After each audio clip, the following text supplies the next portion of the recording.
जरूर कर देना। राइट, चलिए करें शुरुआत पहले क्वेश्चन से।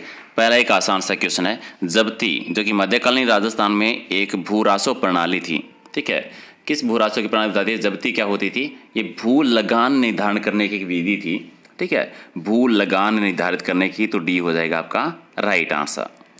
दूसरा आपका ये है कि रियासत कालीन राजस्थान में एक चीरा प्रचलन में था। ये चीरा क्या था? ठीक है, मध्यकालीन राजस्थान में चीरा शब्द यूज करते थे। चीरा मतलब होता था तहसील प्रशासन से। ठीक है, तहसील प्रशासन से रिलेटेड था, तो राइट आंसर आपका हो जाएगा बी, इसका सही आंसर। तीसरा आपका है कि रियासत काल में एक और शब्द यूज करते थे, अटसठा। ये क्या होता था, किसके लिए यूज करते थे? और ये होता था जयपुर रियासत में होता था, खासतौर से जयपुर राज्य की जो भूमि संबंधी रिकॉर्ड है वो इसी में होते थे। जयपुर रियासत के भूमि संबंधी रिकॉर्ड, तो डी आपका सही है। 4 नंबर है कि मध्यकालीन राजपूत प्रशासन में मध्यदेव मास दी जाती थी। ये मध्यदेव मास किसको देते थे? कुलीन वर्ग को दिया जाता था। राज परिवार के सदस्यों को कुलीन वर्ग को दी जाती थी, तो राइट आंसर आपका बी हो जाएगा। ये बताइए कि रियासत काल में चौरी कर की प्रकृति कैसी थी? चौरी कर, ये पुत्री का जो विवाह होता था उस टाइम पर चौरी कर दिया जाता था। सी आपका सही आंसर। अगला है रियासत कालीन राजस्थान में बापीदार किसान कौन होते थे? बापीदार किसान वो होते थे जो कि खेतों के स्वामी होते थे, खेतों के जो मालिक होते थे उन्हें कहते थे। बी आपका राइट आंसर। नेक्स्ट है कि रियासत कालीन राजस्थान में खालसा में न्याय का कार्य करते थे। ठीक है, खालसा में न्याय का कार्य करते थे हाकिम। कौन करते थे? हाकिम। सी आपका सही आंसर। नेक्स्ट आपका है कि तलवार बंधाई क्या थी? तलवार बंधाई ये भी एक कर होता था। ठीक है, ये कब होता था? जब नए जागीरदारी के कोई शासन उत्तराधिकारी बनता था तो उत्तराधिकारी के तौर पे ये शुल्क लिया जाता था। तलवार बंधाई कर, नजराना कर कह दीजिए। ठीक है, चलिए बी हो जाएगा आपका राइट आंसर। 10 है कि राजस्थान में भू-राजस्व इतिहास में पट्टारेख से क्या मतलब था? पट्टारेख का मतलब क्या होता है? पट्टारेख का मतलब आकलित राजस्व जो होता था उसके लिए यूज करते थे, तो सी आपका सही आंसर। अगला है कि इनमें से कौन सा कथन है आपको सही नहीं लग रहा है? कौन सा कथन सही नहीं है? चरनोट भूमि पर राजा का नियंत्रण होता था? नहीं होता था, ये गलत है। चरनोट भूमि पर राजा का नियंत्रण होता था, यही गलत हो जाएगा। पहला ही राइट आंसर आपका। अगला है कि रियासत कालीन राजस्थान में 12 कोटड़ी नामक सामंती व्यवस्था का संबंध किस राज्य से है? आमेर रियासत से है। पृथ्वीराज कंछवा से संबंधित है। नेक्स्ट आपका है कि बालाथल एक सभ्यता है जो कि उदयपुर में है। यहाँ से किस धातु के आयुध यानी हथियार मिले हैं? आयुध नाम याद रखना है, आयुध यानी हथियार। और किस धातु को मिले हैं? तांबा के बने हुए हैं। 14 नंबर है कि रियासत काल के इतिहास में संबंधित साहित्य प्रबंध चितामणि है वो किसके द्वारा लिखा गया था? प्रबंध चितामणि की रचना की थी मेरुतुंग ने, तो राइट आंसर आपका बी हो जाएगा। अगला है कि किसके द्वारा रचित अमर काव्य वंशावली में बप्पा रावल से महाराणा राज सिंह तक का मेवाड़ का इतिहास उपलब्ध है? किस में? मतलब अमर काव्य वंशावली जो है, और ये है रणछोड़ भट्ट, तो राइट आंसर आपका हो जाएगा डी आपका सही आंसर। अगला है कि राजा मानसिरी ख्यात है और इस ख्यात में किस रियासत के राजा के समय की घटनाओं का पता चलता है? मानसिरी ख्यात। ठीक है, और ये किस शासक से रिलेटेड है? ये जोधपुर के जो मानसी हैं उन शासक से रिलेटेड है।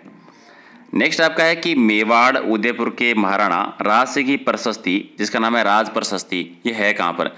और ये राजसमंद में है, राजसमंद में है। ठीक है, राजसमंद की जो झील है वहाँ पर विश्व की सबसे बड़ी प्रशस्ति यही है।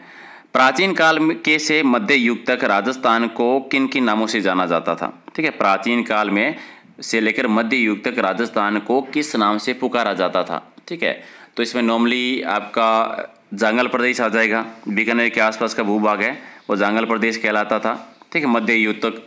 और पहले मत्स्य जनपद का भी रहा था संबंध, तो जांगल प्रदेश यहाँ पर एक ही ऑप्शन सही बैठता है, तो जांगल प्रदेश राइट आंसर है। यह थे वृत्त प्रशस्ति और रायसी की प्रशस्ति है वो किस राज्य के इतिहास से संबंधित है? वृत्त प्रशस्ति और रायसी प्रशस्ति दोनों ही बीकानेर रियासत से है। सी आपका सही है। नेक्स्ट है कि मध्यकालीन राजस्थान में वे सकमी काश्तकार जो महज खेतीहर मजदूर थे और भूमि पर उनका वंशानुगत अधिकार नहीं होता था, उनको क्या कहते थे? वो कहलाते थे गैर-बापीदार। गैर-बापीदार कहते थे, और बापीदार होते थे जिनका अधिकार होता था, जिनका अधिकार नहीं होता था वो गैर-बापीदार हो जाते थे। ठीक है, तो दोनों को इसी से याद रखिए। अगला है कि रियासत कालीन राजस्थान में प्रत्येक राज्य में महकमा बाकायत होता था। महकमा बाकायत जो होता था क्या होता? जो अच्छी फसल के समय शेष राजस्व वसूल करता था। ठीक है, जब अच्छी फसल होती थी तो बचा हुआ राजस्व वसूल करता था, वो महकमा बाकायत होता था। अगला है कि मध्यकालीन राजस्थान में खालसा भूमि को निम्नलिखित में से किस इकाई में व्यक्त नहीं किया जा सकता। खालसा भूमि को किस में, खालसा भूमि को परगना हो गया, टंपा हो गया, मोजा मदरी नहीं, मदरी सी आपका राइट आंसर। अगला है कि मारवाड़ के वे सामंत जिन्हें राजा का निकट संबंधी होने के कारण 3 पीढ़ियों तक चाकरी और रेख देने से मुक्त रखा जाता था, उनको क्या कहते थे। ठीक है, वो कहलाते थे राजवी। कौन कहलाते थे, राजवी कहलाते थे, डी आपका राइट आंसर। अगला है कि मध्यकालीन राजस्थान में मेवाड़ राज्य के प्रथम श्रेणी के सामंत यानी सरदार जो होते थे उनको क्या कहते थे, प्रथम श्रेणी के कहलाते थे उमराव। राइट आंसर आपका सी हो जाएगा। अगला है कि रियासत काल में प्रचलित लाटा और कुंता का संबंध किससे है। लाटा और कुंता भी ये उपज पर जो आंकने की पद्धति होती थी, कर लिया जाता था फसल पर। ठीक है, उन्हीं से रिलेटेड है, बी आपका सही है। नेक्स्ट है कि मध्यकालीन राजस्थान में डाबी और जीवनी सामंतों की श्रेणी राजस्थान में कहाँ पर थी। डाबी और जीवनी ये सामंत थे वो जैसलमेर रियासत में। कहाँ पर होते थे, जैसलमेर रियासत में थे। अगला है कि मध्यकालीन राजस्थान में सामंत जागीर पर सामंत का अधिकार होता था। ठीक है, तो किस पर, जन्मजाति रहता था, वंशानुगत कह दीजिए जन्मजात, तो राइट आंसर आपका 1 नंबर। अगला है कि राजस्थान में सामंत व्यवस्था मूलतः थी किस प्रकार की, ये प्रशासन सैनिक व्यवस्था थी, एक प्रशासनिक सैनिक व्यवस्था हुआ करती थी, सी आपका सही है। अगला है कि एकमात्र रियासत जहाँ उत्तराधिकारी शुल्क नहीं था। उत्तराधिकारी शुल्क जैसलमेर में नहीं था, कहाँ पर, जैसलमेर में, डी आपका सही है। 30 है कि भूमि बंदोबस्त की साध प्रथा का संबंध किससे है। साध प्रथा, और ये साध प्रथा कहाँ पर होती थी, ये होती थी मेवाड़ में, तो मेवाड़ आपका राइट आंसर। 31 है कि मेवाड़ और जैसलमेर राज्यों में माल के आयात निर्यात पर लगाए जाने वाला कर क्या कहलाता था। और माल के आयात और निर्यात पर जो कर लगता था उसको कहते हैं दान कर कहलाता था, सी आपका सही आंसर। नेक्स्ट है कि मेवाड़ में एक गांव से दूसरे गांव पे माल ले जाने पर कौन सा कर वसूला जाता था।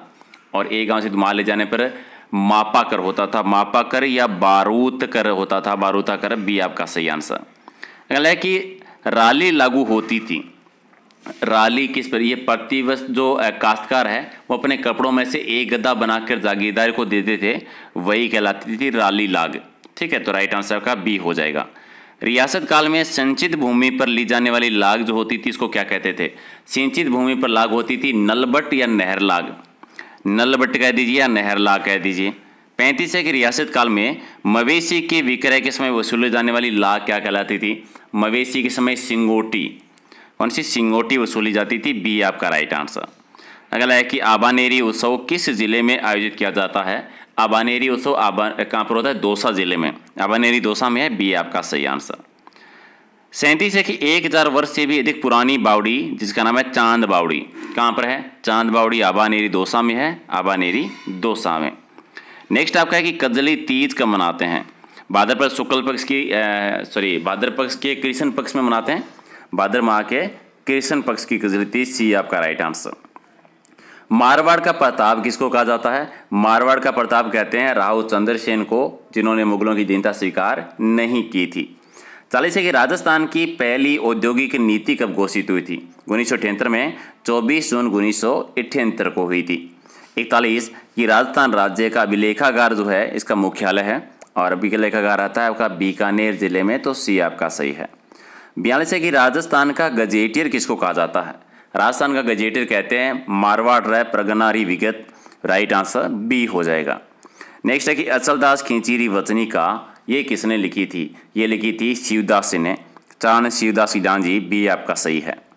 44 है कि जिन अभिलेखों में शिलालेखों में शासकों की यशोगाथा होती है उनको क्या कहते हैं, वो कहलाते हैं प्रशस्ति, जिसमें किसी एक शासक की यशोगाथा होती है। अगला है कि मारवाड़ राय प्रगनारी विगत, इसके लेखक कौन है। ये लिखा था मुणोत नेणसी के द्वारा लिखा गया था, सी आपका सही है। ये बताइए मुंडियारी ख्याल जो है इसका विषय बताना है, और मुंडियारी ख्याल जो है ये मारवाड़ के राठौड़ हैं उनसे रिलेटेड है, तो 1 नंबर आपका सही है। 47 है राज प्रशस्ति जो है इसके लेखक कौन है। रणछोड़ भट्ट तेलंग ने लिखी थी, राजसी के शासनकाल में, राजसमंद झील के पास में राज प्रशस्ति जो है। अशोककालीन आलेख है वो राजस्थान में कहाँ पर है। आलेख यानी जो शिलालेख हैं, आलेख ये भाबरू, ठीक है, बेराट में मिला था भाबरू शिलालेख।